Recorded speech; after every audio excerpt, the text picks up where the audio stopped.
it's really fitting that I'm filming this whole project at my desk, comparing I wrote this entire book right here.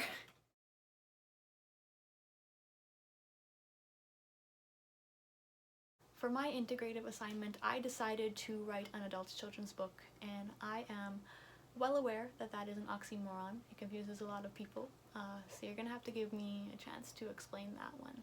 Many people have told me that the book that I wrote should be categorized as a self-help book or a coffee table book, and in many ways I think it does fall into those categories. I hope that it falls into those genres.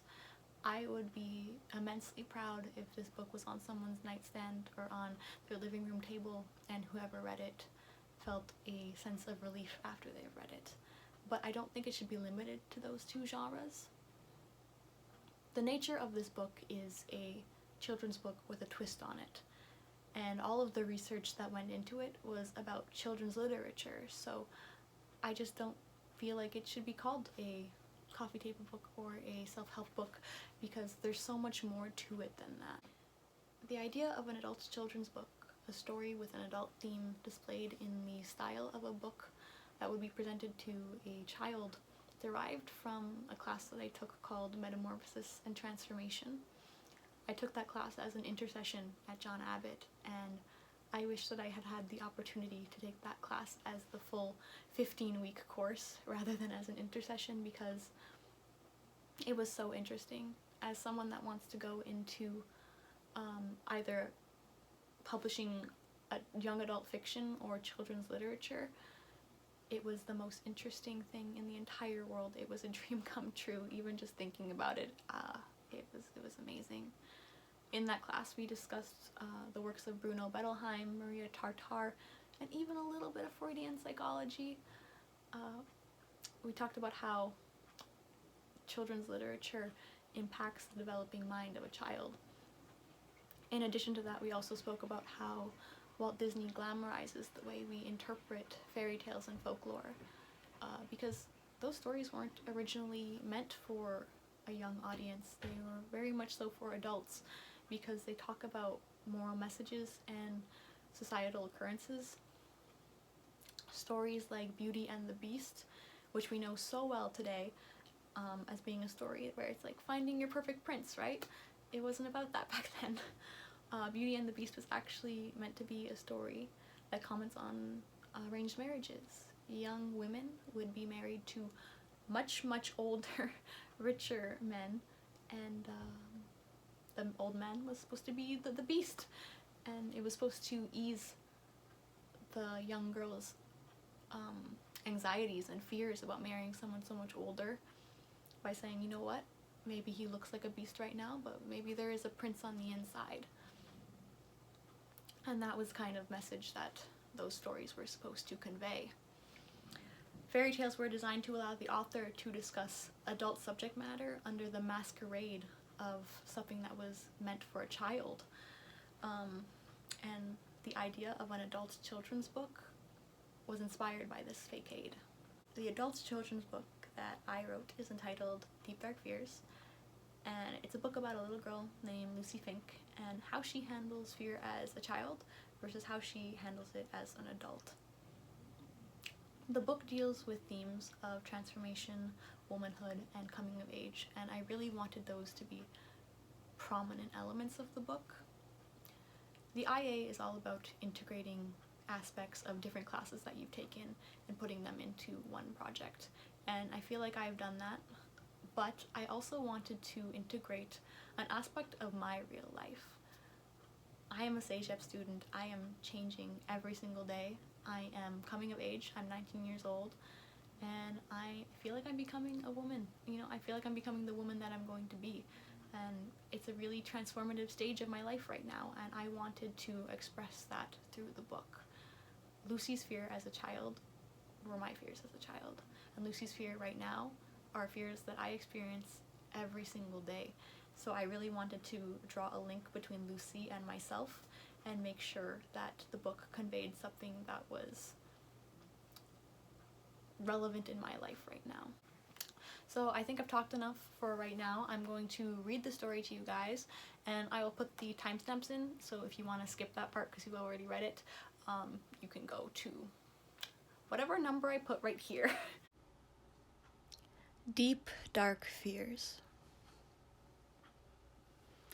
I wanted to drink strawberry milk, but it was past my bedtime. My mother said, "Lucy, you can have all the strawberry milk you want in the morning." She laid me down in bed and tucked me in real tight, making sure that no bed bugs would ever be able to bite. With a kiss on the forehead and a whispered good night, I watched as the beam of light disappeared as she closed my bedroom door for the night. I tried to close my eyes and sleep. I even tried counting sheep, but I couldn't keep my mind from wandering. I watched as the shadows of barren branches swayed across the walls, and I became even more afraid as I listened to the scratchy noise they made. I made sure to keep my tippy toes tucked tight under the covers so that any protruding limb could not be nibbled on by the gremlin. I wondered about the ghost ghouls and goblins that could be hiding beneath my bed. Do they have big teeth? Could the goblins gobble me up in one bite? The longer I lied there, the heavier the darkness became around me. The more I began to question what I couldn't see.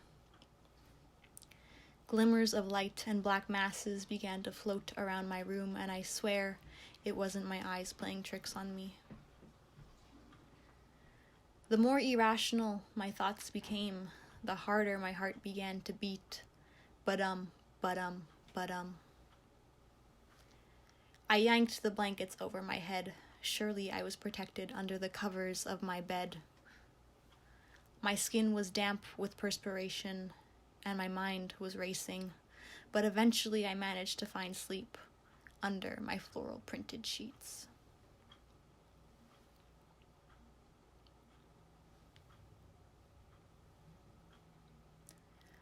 I wasn't hungry for breakfast in the morning. I was up, dressed, and out the door before the sun even rose, but to my dismay, it would be one of those days where I would wish I had stayed in bed. I made it to the supermarket and began my shift. I stocked the shelves of each aisle, and I served every customer with a smile. I bagged their groceries with care, but today my mind just wasn't there. My mind was thinking about the paycheck I would receive at the end of the day. Will it cover my bills? My mind was thinking about checking the mail on the way home. Will I receive a university letter of admission? Will I even be able to pay my tuition? My mind was thinking about my homework. Will I even have the energy to do it? My mind was thinking about my father. Why do I even bother when I'm always his second choice? My mind was thinking about my mother and how much I love her. What will I do without her? That night, I was struggling to sleep, probably because it requires peace. My mother heard me tossing and turning and decided to come see what was keeping my mind churning. And so I told her about my queries and the deep dark fears that were keeping me awake.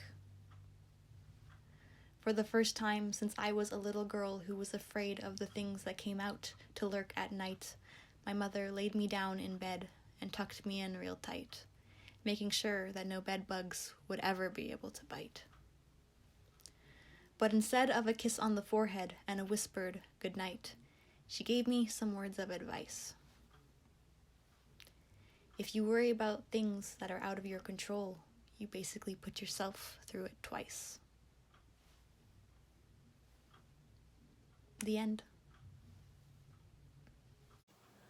So aside from the story itself, the book also includes a dedication, a poem about self-love, an afterword, and some tips for people that are trying to overcome their fears.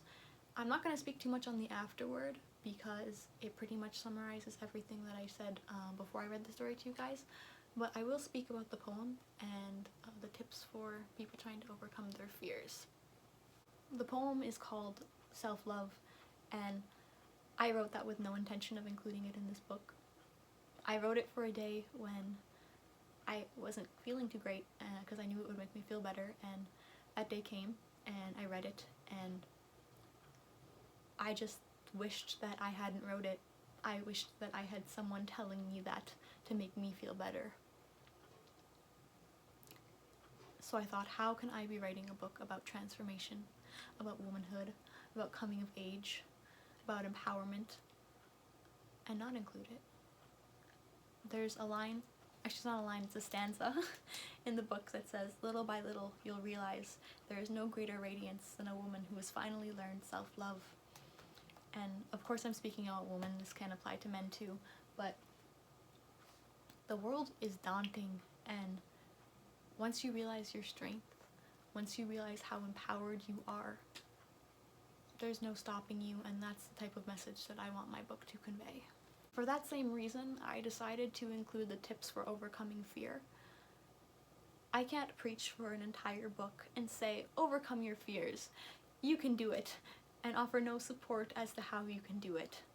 So I took a step back and I thought about the things that I wish I had been told, and well, the 3 tips for overcoming fears were the results.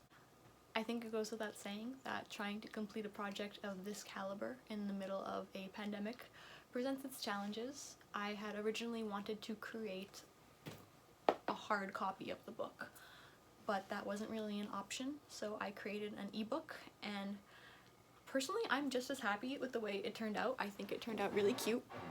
So this is my iPad, this is Apple Books. Go on it, and there's the whole story. So I thought it turned out really cute, and I was still able to integrate creative writing, obviously through the text.